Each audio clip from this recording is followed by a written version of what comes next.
வணக்கம் நேயர்களே.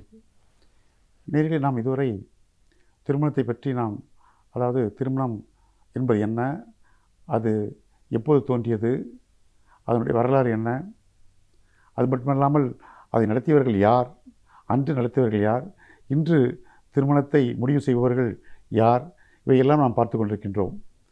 அது மட்டுமல்லாமல் திருமணத்தில் ஏற்படக்கூடிய சச்சரவுகள், அதாவது சிக்கல்கள், அத்தனையும் நாம் பார்த்து கொண்டிருந்தோம். இப்பொழுது நாம் பார்க்க இருப்பது, அதாவது அந்த திருமணத்தில் சிறப்பாக அமைப்பதற்கு ஒவ்வொருடைய பங்கும் இருக்கின்றது. மற்றவருடைய பங்கு என்ன என்று பார்ப்போம். அதாவது திருமணம் என்று எடுத்துக்கொள்ளோம் என்றால், திருமணம் ஆரம்பிக்கிறது முதல், அதாவது நாம் திருமணத்தினுடைய பேச்சை ஆரம்பிக்கின்றோம்.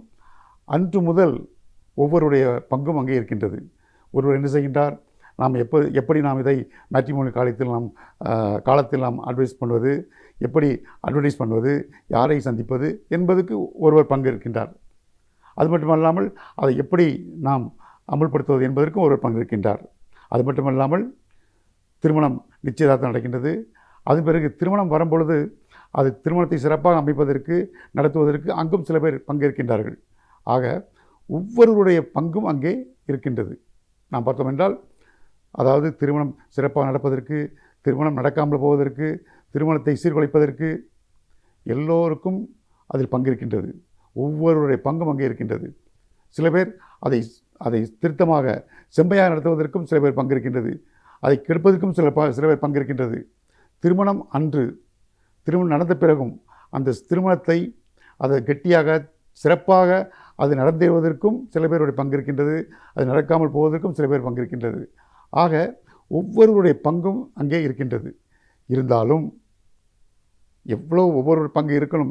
ஆனால் மக்கள் எதிர்பார்ப்பது, சமூகம் எதை எதிர்பார்க்கின்றது என்றால், கணவன் மனைவி இவர்களுடைய பங்கு என்ன என்று தான் எதிர்பார்க்கின்றது. இவர்களுடைய பங்கு என்ன என்று பார்த்தோம் என்றால், அதாவது ஒவ்வொருவருடைய வாழ்க்கையில், திருமண வாழ்க்கையில் வெற்றிக்கும் வீழ்ச்சிக்கும் காரணம் நாமே தான் என்று இருக்க வேண்டும். மற்றவர்களுடைய பங்கு இருக்கலாம், ஆனால் நமக்கு எண்ணம் எப்படி இருக்க வேண்டும், அதனுடைய வெற்றிக்கும் வீழ்ச்சிக்கும் நாம் தான் காரணம், நாமே காரணம் என்று இருக்க வேண்டும். அதாவது அதை நம்மை சுற்றி உள்ள சுற்றம், சூழ்நிலைகள், காலங்கள், நேரம் எல்லாம் நமக்கு உதவி செய்யுமே ஒழிய அதை நிலைநிறுத்தாது. அது ஒருவனுடைய வெற்றி என்பது எங்கே இருக்கின்றது என்றால், அவன் அந்த செயலை எப்படி அரங்கேற்றுகின்றான், அது அரங்கேற்றுகின்ற நேரம் என்ன, அதனுடைய சூழ்நிலை என்ன, அதை பொறுத்தான் அவனுடைய வெற்றி வாகி சூடுகின்றது. அதாவது இந்த நேரம், காலம், சூழ்நிலை எல்லாம் அவனுக்கு உதவி தான் செய்யுமே ஒழிய அதில் பங்கேற்காது. நிலைநிறுத்துவது நாம் தான், அவன்தான் இருக்க வேண்டும். எவன் நிலைநிறுத்துகின்றானோ அவன்தான் வெற்றி ஆகின்றான். ஆகவே வெற்றிக்கும் வீழ்ச்சிக்கும் யார் காரணம், நாம் தான் காரணம் என்று அந்த மணமக்கள் யோசிக்க வேண்டும், தம்பதிகள் யோசிக்க வேண்டும். ஆக ஒவ்வொரு கட்டத்திலும் நாம் நம்முடைய பங்கை நாம் அளிக்க வேண்டும். நாம் தான் காரணம். அதாவது பல பேர் இருக்கலாம், நம்முடைய திருமணம் சிறப்பாக நடந்துவிட்டது, திருமணத்தை சீர்குலைப்பதற்கு பல பேர் நமக்கு ஆலோசனை கூறலாம். அந்த ஆலோசனைகளை நாம் ஏற்றுக்கொள்ள வேண்டும். ஆனால் அதுவே முடிவாக இருக்கக்கூடாது. முடிவெடுப்பது நாம் தானே, நம்மிடம்தான் முடிவு இருக்கின்றது, நாம் தான் முடிவெடுக்க போகிறோம் என்ற எண்ணத்தில் இருக்க வேண்டும். முடிவு என்பது நம்மிடம்தான் இருக்க வேண்டும். நாம் யாரையும் சார்ந்து இருக்கக்கூடாது. மற்ற நண்பர்கள் இருக்கின்றார்கள், சொந்தம் இருக்கின்றது, சுத்தம் இருக்கின்றது, அவர்களுடைய ஆலோசனைகளை ஏற்றுக்கொள்ளலாம், நாம் வாங்கிக் கொள்ளலாம். வாங்கக்கூடாது என்பதற்கல்ல, வாங்கி கொள்ளலாம். ஆனால் அதை நாம் ஏற்றுக்கொள்ள முடியாது. முடிவு பண்ணுவது நாமத்தான் இருக்க வேண்டும். ஆகவே ஒவ்வொருடைய பங்கும் இருக்கும் பொழுதும் கணவன் மனைவி தம்பதிகளுடைய பங்கு தான் அங்கே முக்கியமாக இருக்கின்றது. அவர்களுடைய முடிவு தான் இறுதி முடிவாக இருக்க வேண்டும். அந்த முடிவில் மாற்றம் இருக்கக்கூடாது. நாம் தான் முடிவு எடுக்க வேண்டும். நம்முடைய முடிவு தானே இறுதியில் என்று இருக்க வேண்டும். அதாவது நாம் பார்க்கின்றோம், சமூகத்தில் இருக்கின்றோம், பல வகையான மனிதர்கள் இருக்கின்றார்கள். இந்த திருமணத்தில் பங்கேற்பவர்கள் கூட பல வகையாக இருக்கின்றார்கள். அதாவது மனநலம் அற்றவர்கள் இருக்கின்றார்கள், மனநலம் இல்லாதவர்கள் இருக்கின்றார்கள், பல பேர் இருக்கின்றார்கள். சில பேர் திருமணத்தை கெடுப்பதற்காக, இருந்த திருமணத்தை ரத்து பண்ணுவதற்காக சில பேர் முயற்சிக்கின்றார்கள். இவை நம்மை அறியாமலே நடக்கலாம், அறிந்தும் நடக்கலாம், அறியாமல் நடக்கலாம். சில பேர் அந்த திருமணம் அது கெட்டு போவதற்காக, அதாவது லேசாக, அதாவது தீ போடுவதை போல போட்டு விடுவார்கள்.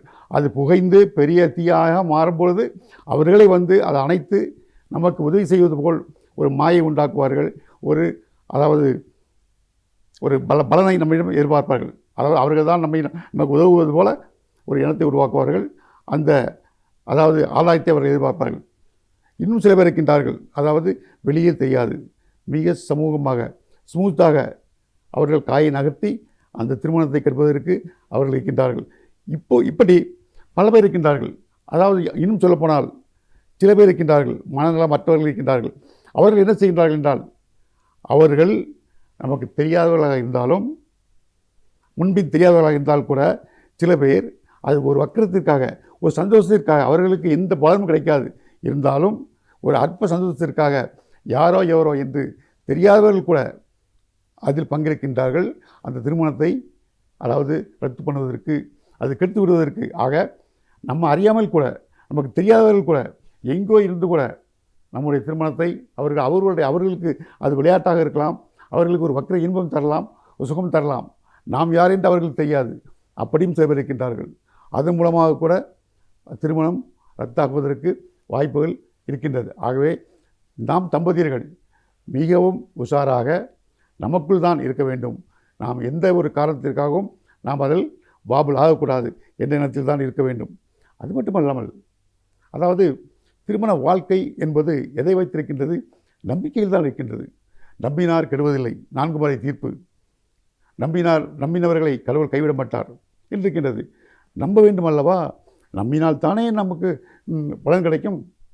நம்பவே இல்லை என்றால் நம்பிக்கை தான் வாழ்க்கை. மணமக்கள் தம்பதிகள் ஒருவரை ஒருவர் நம்பிக்கையுடன் தான் வாழ்க்கை நடத்த வேண்டும். சில நேரங்களில் அந்த நம்பிக்கை பெறுவதற்காக துணை ஒருவரை ஒருவர் கட்டாயப்படுத்தி சில நேரங்களில் என்ன பண்ணுகிறார்களோ, சத்தியம் செய்கின்ற கொள்கிறார்கள்.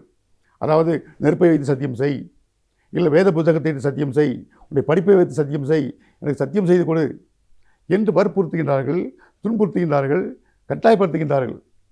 ஆக அந்த நம்பிக்கை பெறுவதற்கு இவர்கள் பல வழிகளில் ஈடுபடுகின்றார்கள் தம்பதிகள் ஒருவர். அப்படி இருக்கவே கூடாது. அவ்வாறு செய்யும் பொழுது நம்பிக்கை நாம வர வேண்டும், நம்பிக்கை நாம் ஏற்படுத்த வேண்டும், நாம் நம்ப வேண்டும். நம்பிக்கை உண்டாக்குவதற்காக இதுபோல ஒரு வற்புறுத்தலை, ஒரு கட்டாயத்தை ஏற்படுத்தினால் அந்த அந்த என்னாகும் என்றால், அந்த தம்பதியர்களுக்குள் அதாவது பழிவாங்கும் எண்ணம் ஏற்படும். நாம் அதாவது சத்தியம் செய்து கொடுத்து விட்டோம் என்ற எண்ணத்தில் இருப்பார்கள். அதே நேரத்தில் துணைவியர் என்ன செய்வார்கள்? இவர் எப்பொழுதுதான் இவர்களிடம் நமக்கு சான்ஸ் கிடைக்காது என்று பார்த்து கொண்டிருப்பார்கள். நேரம் வரும்பொழுது நம்மை மறுபடியும் தாக்க ஆரம்பித்துவார்கள். ஒருவருக்கு ஒருவர் அதாவது பழி வாங்குகின்ற எண்ணம் ஏற்பட்டுவிடும். ஆகவே நாம் அதுபோல செயலில் ஈடுபடக்கூடாது. நம்பிக்கையுடன் இருந்தால் அந்த திருமணத்தை சிறப்பாக நடத்தலாம். திருமணம் என்பது ரத்தாகுவதற்கு வாய்ப்புகளே இல்லை.